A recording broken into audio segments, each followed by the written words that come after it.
Hello' guys, আজি গৰু বিহু, সেইকাৰণে ৰাতিপুৱা সোনকালে উঠি কাম বন কৰি এয়া গৰু গা ধোৱা চাবলৈ ওলাই আহিছোঁ হয়, কিন্তু ইয়াত মানুহে নাই, সেইকাৰণে তলৰ ফালে গ'লোঁ। ইয়াত আকৌ কেইজনমানহে আছে, মানুহ আছে কিন্তু গৰু এটাও নাই। অলপ পাছতে মানুহবোৰ গৰুলৈ আহিছে। এইটো আমাৰ অকণমানি গৰখীয়াটো, ইহঁতৰ সময়ত যে আমাৰো ইমান ফূৰ্তি লাগিছিল। ৰাতিটো টোপনিয়ে নধৰে, গৰু বিহুত কণী যুঁজাম খেলিম বুলি।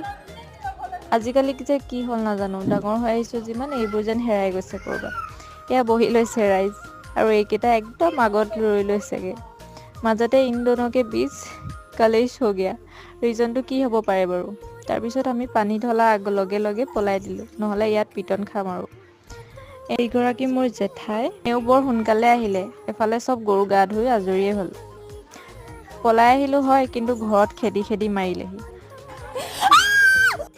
ফুলি গ'ল, অৱস্থা বেয়া কৰি দিলে। এজনী মাৰ খাই সোমাই